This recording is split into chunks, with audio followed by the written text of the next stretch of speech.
So low reps, high weight for weight loss. Does that work? You don't want to be wasting your time in the gym. So I got 4 tips for you coming up.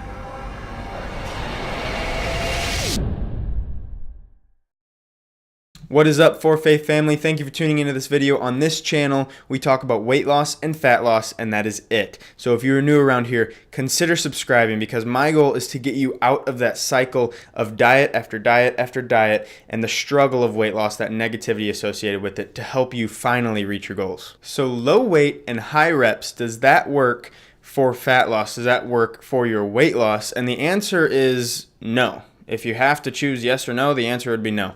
But it sort of does. And so you're going to get what I'm saying with my tips here. And so I'll just jump right into tip number 1. And tip number 1 is to utilize multiple rep ranges, not just the low weight and high reps, although people usually take the low weight to an extreme. They're using really low weight. But you're looking for rep ranges that you tire out and you can no longer continue, or you're about 2 reps left in the tank.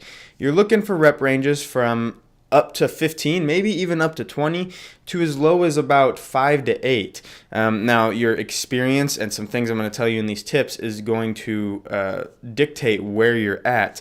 But the truth is, you should be utilizing multiple rep ranges. And the reason for this, the purpose of that, is to hit all of the muscle fibers. So you have different muscle fibers. Let's just take your quads, your legs, for instance. You have these big muscle fibers that are powerful and strong and wear out pretty quickly. And then you have these smaller muscle fibers that are better for running, and endurance muscle fibers, and they take a long time to tire out. Well, the way that the neurological system works with the muscles, the nervous system and the muscles, is you have a certain threshold that you have to pass. So if you're trying to lift up a car, that threshold is going to be met because it's very heavy, and you are going to recruit those big giant muscle fibers, while the small muscle fibers, they're going to be trying to help, but they're not going to be doing a lot of the work. And so you want to utilize multiple rep ranges to hit both of those muscle fibers. So you got the big muscle fibers that you're wanting to hit towards the 5 to 8 and the 8 to 12, and then you got the smaller muscle fibers that you're looking to hit with 12 plus reps, 15, maybe even up to 20. And a lot of people can attest to that. People who are used to training in the 10 to 12 rep range, for instance, and they do 20 reps, they feel like they are dying. And that is because the muscle fibers that they are training at the 20 reps, they're just not used to training. So when it comes to weight loss, you're looking to use all your muscle fibers, as many as possible, to get maximum calorie burn, which is going to lead to your fat loss. So in truth, you want to hit them all if you can. I have more tips on that coming up, so we'll jump right into tip number 2.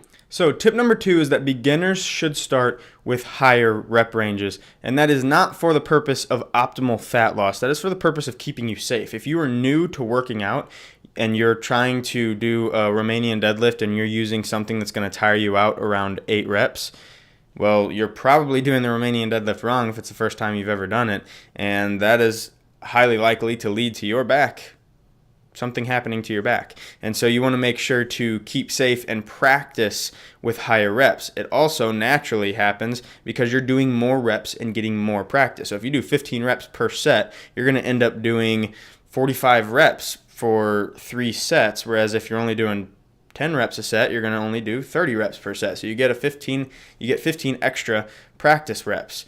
And so with the lighter weight, you can keep yourself safe and you can get a little bit more practice. So beginners should definitely stick with the higher rep ranges, somewhere around 15, which is what I do for my clients. Tip number 3 is that low and high rep ranges, both are going to cause a metabolic response. And that is why you want to utilize both as best as possible. I'm going to get in more on how to do that a little bit later, real soon here in the video.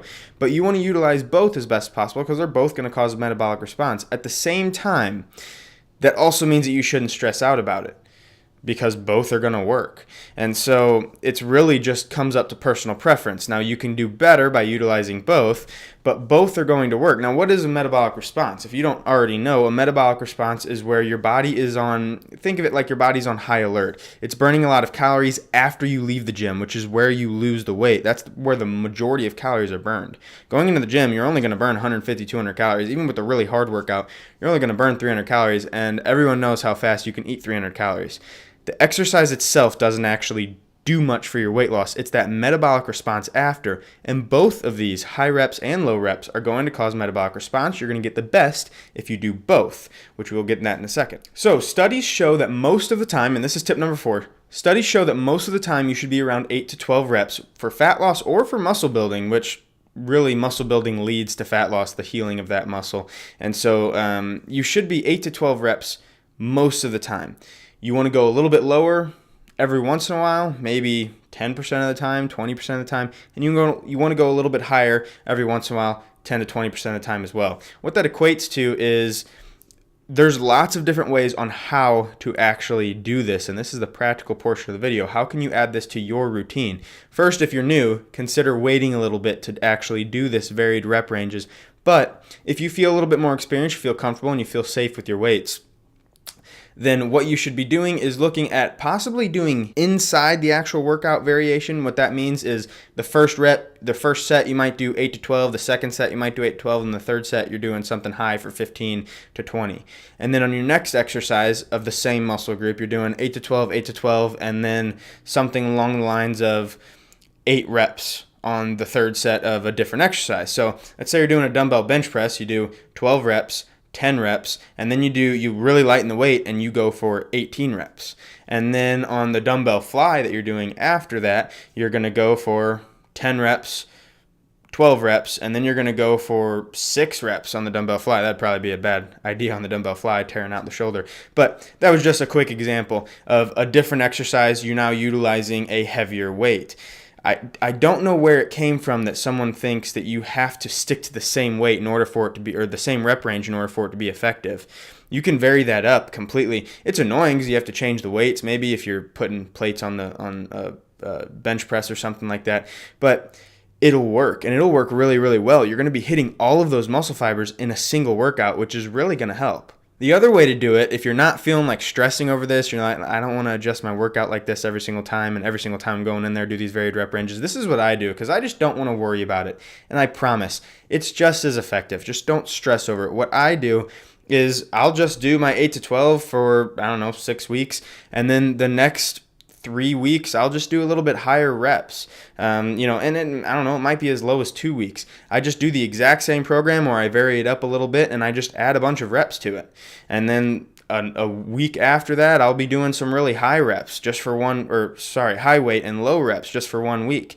And then I just go back to my 8 to 12. And it's not going to matter. That's the thing, is all of these are going to cause a metabolic response. Studies show that as long as most of the time that you're in the 8 to 12 and you're taking advantage of the high stuff and taking advantage of the low stuff every once in a while, again, if you have the experience, then you are hitting everything, getting that optimal metabolic response, and really burning as much weight as possible.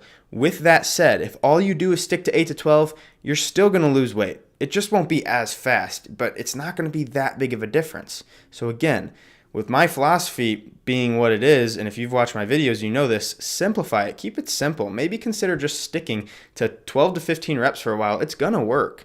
And then you can move whenever you feel more comfortable and your plate doesn't feel so full, then you can move to this. This might be a little bit more of an advanced thing. So consider that for yourself if this is something right for you to do right now. A real quick tip is that if you are doing an exercise with any free weights or machines that only move one joint, I try to stick to at least 10 to 12 reps, if not 12 to 15. So a dumbbell fly, which was my example, and it was a bad example earlier, you're only moving at the shoulder joint, in theory, if you're doing it correctly. And, it's very rough on the shoulder if you go too heavy. I don't want to be doing 5 reps on a shoulder fly or on a chest fly.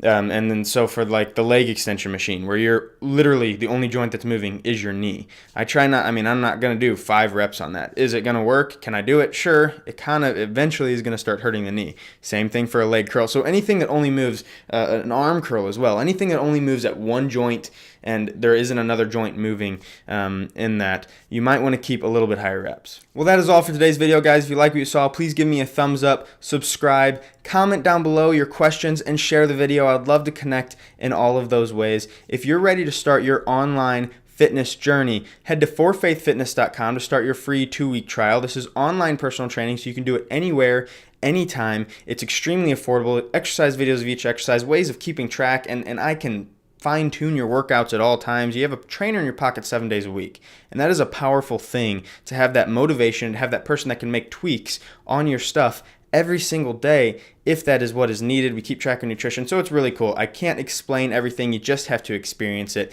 and see the power of finally having a way of changing your life forever. So I would love to connect with you there. Go to forfaithfitness.com. Have a great rest of your day, guys. God bless.